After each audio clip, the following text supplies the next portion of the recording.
New England Telephone is proud to underwrite this aerial celebration of New England, the place we call home. We're the one for you, New England. New England Telephone.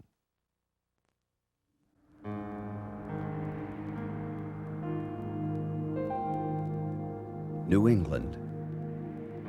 It is the place of America's founding and freedom, with a hope and a spirit that arrived on winds from the east. It is a realm ruled by an abundance of weather. Some say that without the taste of winter and adversity, spring and prosperity would not be so sweet. And it is a land graced with a timeless yet lonely beauty, an air that has inspired great thinkers and thoughts, Thoreau, Hawthorne, Dickinson, Frost. Yet few ever have savored or recorded New England as this excursion sets forth to do. If it was 1 if by land, 2 if by sea, then the signal for this journey could be 3 by air.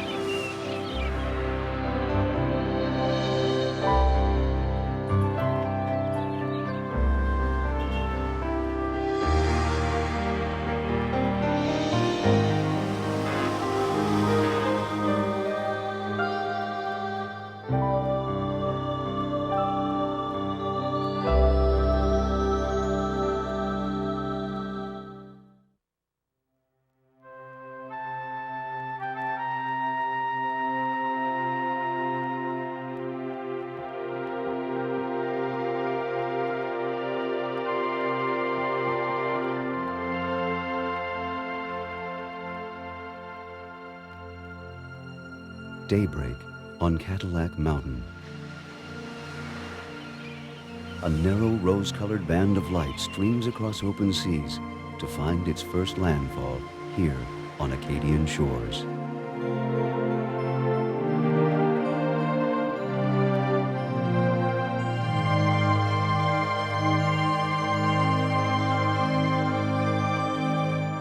As the turning earth ushers America into each new day, morning comes first to Maine.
Writer Sarah Orne Jewett found much of her inspiration on the coast of Maine, where many green islands and salt inlets fringe the deep-cut shoreline, and the song sparrows sing all day, and the tide runs plashing in and out among the weedy ledges, and where the balsam firs and bayberry bushes send their fragrances far seaward.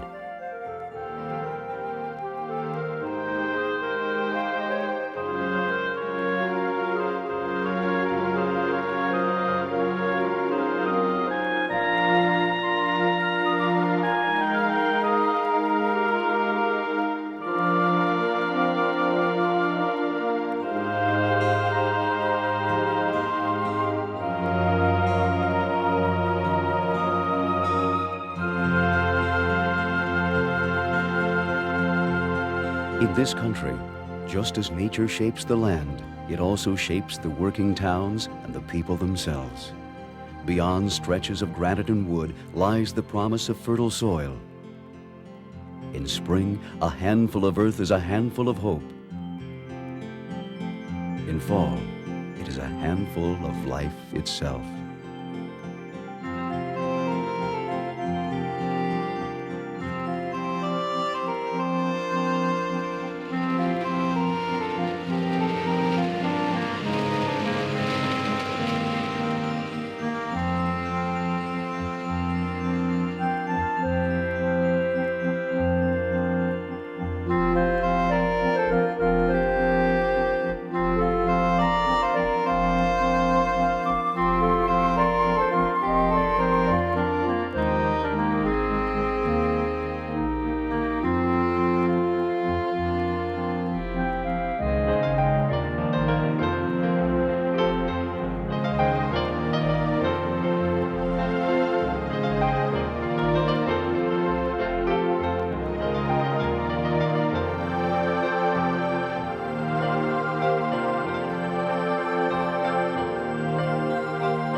Maine has been described as 9 months of winter and 3 months of damn poor sledding.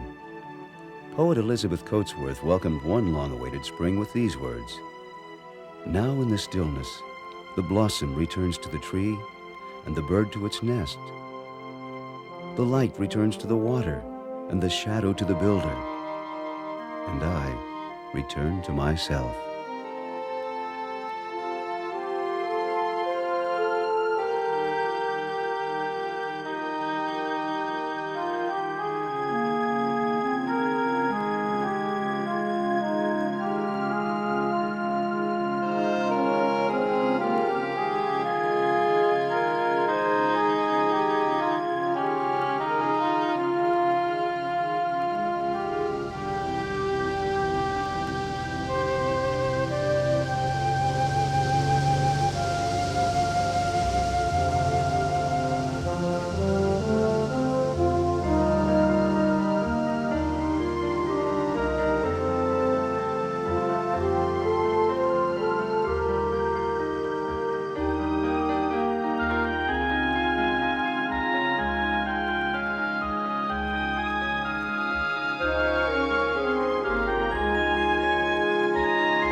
In all of Maine, one granite spine stands above the rest, Mount Katahdin. Thoreau said it reminded him of the creations of the old epic, vast, titanic, and such as man never inhabits.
In the hundreds of miles of Atlantic coastline, first charted by Giovanni de Verrazzano in 1524, he described one area with an almost poetic passion, Rhode Island.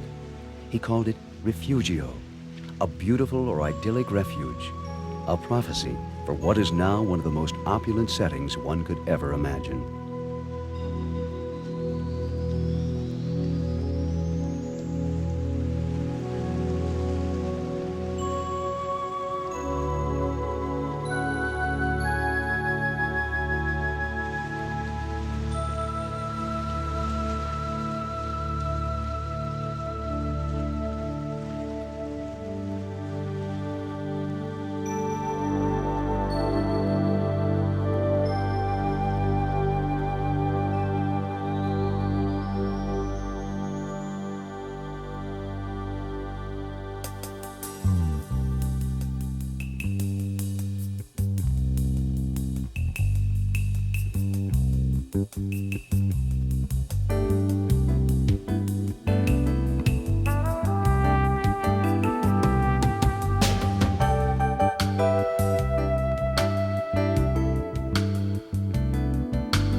Rhode Island is a state wed to the open seas, and any sailor can take this 18th century advice. Always go straight forward, and if you meet the devil, cut him in two and go between the pieces. And if anyone imposes on you, tell him to whistle against a northwester.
Like the air and the sky and the clouds and the sunlight, no one can lay exclusive claim to the White Mountains, wrote naturalist Julius Ward. This is a place with a power and a vengeance that humbles all who experience it.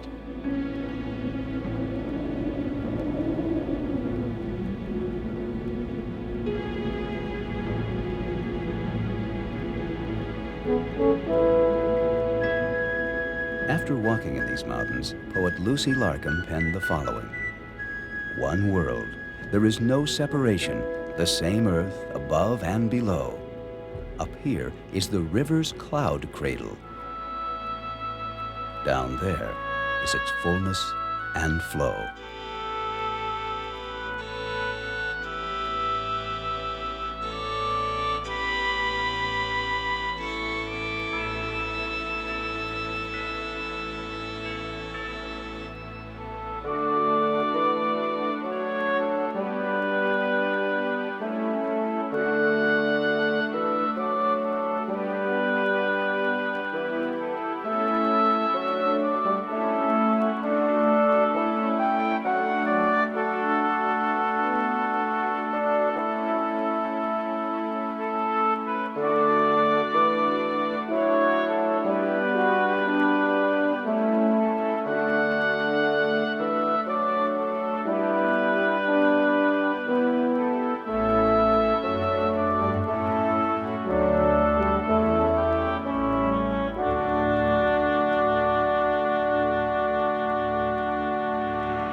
10-yard line. First down, Dartmouth.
If a river drops 10 feet in elevation, harness its power and put it to work. An old adage that rang true in every New England mill town. Manchester rose to become the most industrious of all, and its stature reigns over New Hampshire today.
You must come to this place more than once if you expect to have your mind filled with anything more than the perception of a brilliant cloud, Nathan Hale said in surveying this land.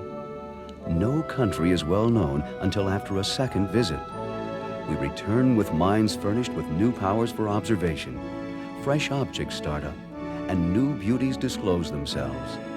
You must come to this place more than once. Words spoken from the White Mountains that echo throughout this land called New England.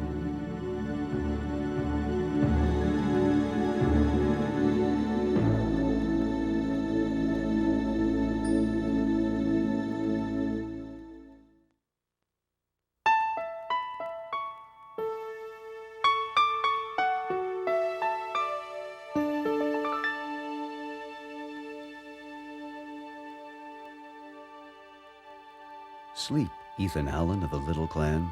Vermont in its quiet way recalls this man. Sleep, Ethan Allen, in the mountains where you belong. Sleep to the thrush's seasonal tranquil song. The poetry of Genevieve Taggart. Some say that if you flattened out Vermont, it would be as big as Texas, and that the soil here creates a green unlike any other. At first glance, no one would argue either claim.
I have been treading on leaves all day until I am autumn tired.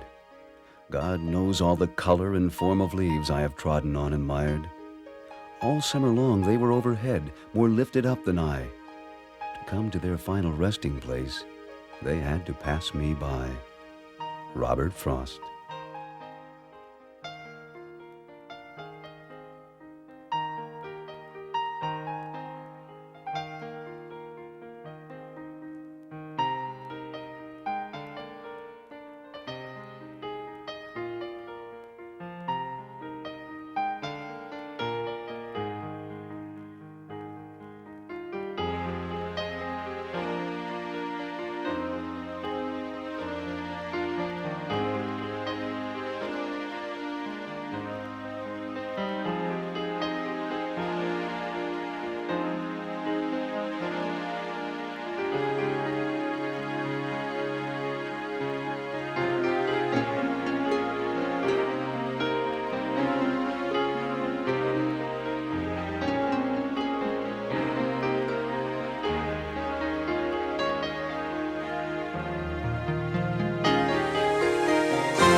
The snow had begun in the gloaming, and busily all the night had been heaping field and highway with a silence deep and white. Poet Robert Lowell.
In the opinion of one ancient mariner, it is upon the unstable element that the sons of New England have achieved their greatest triumphs.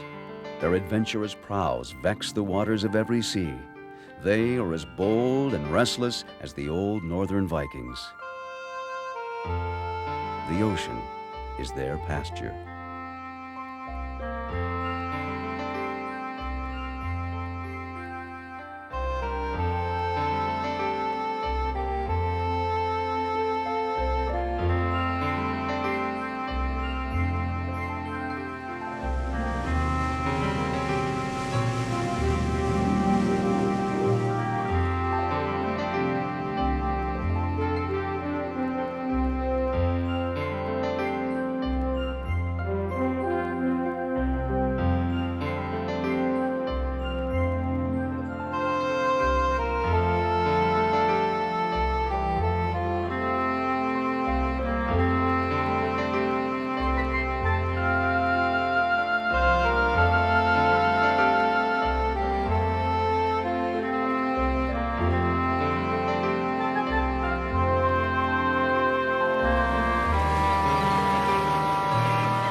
Thoreau remarked that a man may stand on these shores and put all America behind him.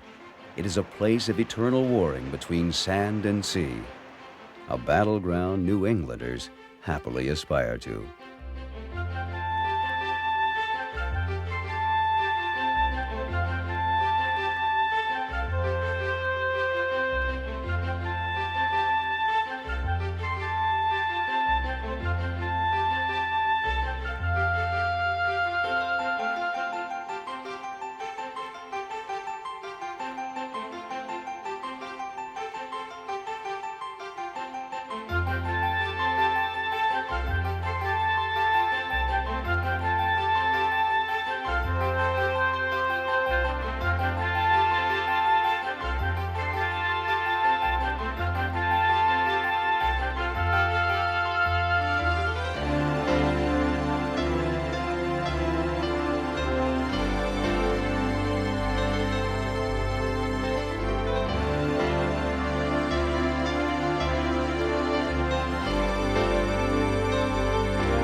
From the heart of every city in Massachusetts, one is never far from a place of peace and rejuvenation. Who is there, Norman Rockwell once wondered, who does not want to escape from the speed and rudeness of today's living and run back into the hills where nature goes along in its own ageless, inimitable way to refresh us within and without?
One of the oldest recorded descriptions of Boston reads as if it were written yesterday. It is a place crowded on the sea banks and wharfed out with great industry and cost.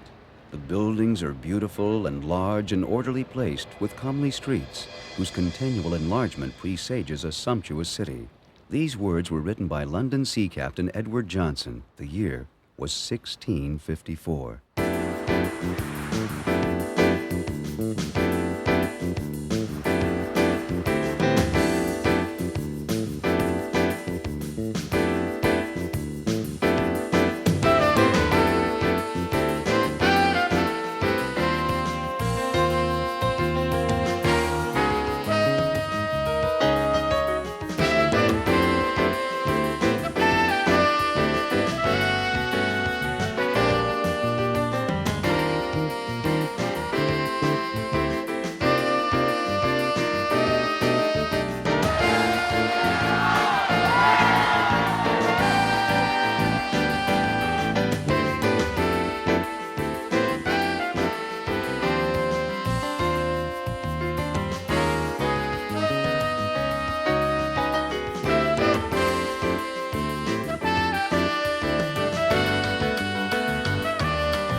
Connecticut impressed 19th century author Jonathan Daniels to compose these thoughts.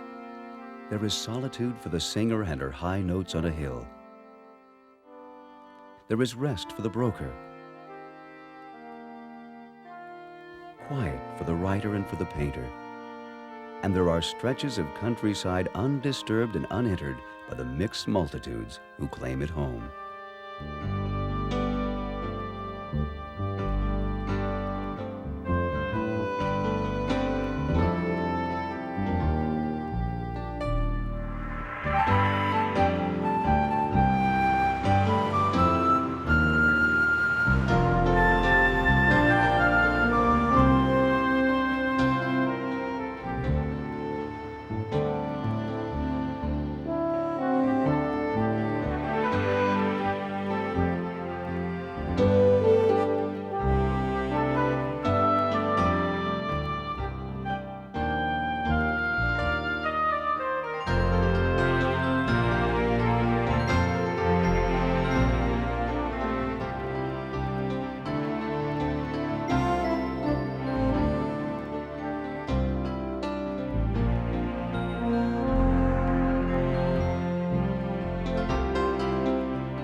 The first tribal inhabitants who plied these waters gave this place a name which means beyond the great mountains, Housatonic.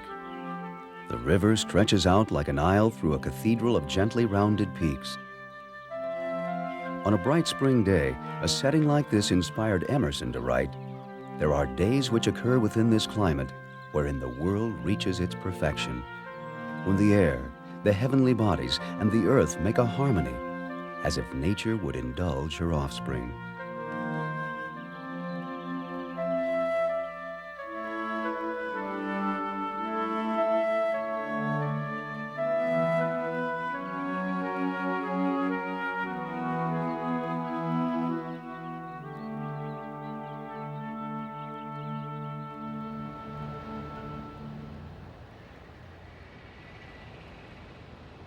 Of all the beautiful towns it has been my fortune to see, this is the chief. You do not know what beauty is if you have not been here. The words of one of Hartford's and America's most illustrious citizens, Mark Twain.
Down below is a finished place, complete in every way. First, carved by nature into pleasing proportions from the elm and the apple, granite and sand, then groomed by the generations and civilization, and colored with red barns, white steeples, and village greens, and lighthouses alone in their watch by the sea. Here, there is a character, and a clarity, and an air that only could be called New England.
New England Telephone is proud to underwrite this aerial celebration of New England, the place we call home, We're the one for you, New England.